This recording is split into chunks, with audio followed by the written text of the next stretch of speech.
नमस्कार विद्यार्थियों, मैं सीता ठाकुर अपने YouTube चैनल हिंदी व्याकरण विद सीता मैम में आप सभी का बहुत बहुत स्वागत करती हूँ। तो बच्चों, आज का जो हमारा विषय है, आज हम पढ़ेंगे हिंदी व्याकरण में हलंत या हल चिन्ह क्या होते हैं और इनका प्रयोग जो है वो कहाँ किया जाता है, इसके बारे में इस वीडियो के माध्यम से हम पूरी जानकारी लेंगे।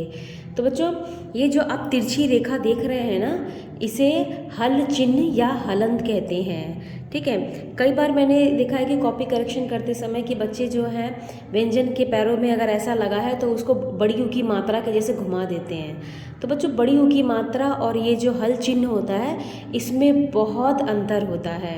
ठीक है, जैसा कि हम सभी को पता है कि व्यंजनों का उच्चारण जो है वो स्वर की सहायता से किया जाता है।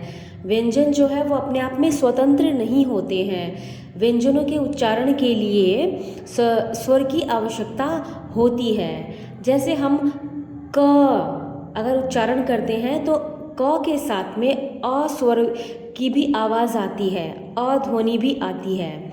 मैंने बोला ख, तो जब मैंने ख बोला तो ख व्यंजन के साथ में अ स्वर की भी ध्वनि आ रही है। ठीक है, तो इसीलिए कहा जाता है बच्चों कि व्यंजनों का उच्चारण जो है वो स्वर की सहायता से ही किया जाता है। ठीक है, तो आइए इसकी परिभाषा के बारे में हम पढ़ें, हलंत के अर्थ के बारे में जानें। व्यंजनों का उच्चारण स्वर की सहायता से किया जाता है। जब व्यंजनों के नीचे एक छोटी सी तिरछी रेखा लगाई जाती है तो उसे हलंत कहते हैं। हलंत लगाने का अर्थ है कि व्यंजन में स्वर वर्ण का अभाव है या वह व्यंजन आधा है।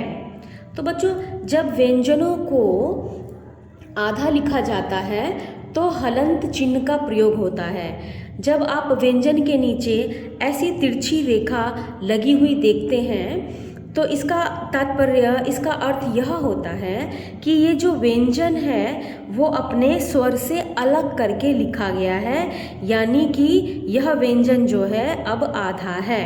ठीक है, अब यहाँ उदाहरण दिया गया है, इसे हम इसका उच्चारण जो है हम कैसे करेंगे, क, च, फ, ब, ये आधा अक्षर है। जब इन व्यंजनों के नीचे ऐसी तिरछी रेखा लग जाए तो इसका अर्थ यह होता है कि ये व्यंजन जो है ये अपने स्वर के बिना लिखे गए हैं, ये आधा अक्षर कहलाएगा। ठीक है, अब ये है पूरा अक्षर, क्योंकि इसके नीचे जो है तिरछी रेखा नहीं लगी हुई है। इन व्यंजनों के पैरों के पास में तिरछी रेखा नहीं लगी है, तो इसीलिए ये पूर्ण अक्षर है। क, च, फ, ब। उसी प्रकार से आप यहाँ पर उदाहरण भी है, देखिए, जैसे कि शब्द का उदाहरण है खट्टा, लड्डू। यहाँ पर आप ट देख रहे हो तो इसका अर्थ, इसके इस ट के बीच में जो पैरों के पास में जो है हलंत लगा है, तो इसका तात्पर्य यह है कि ये ट जो है ये आधा है, ये ड जो है ये आधा है लड्डू में।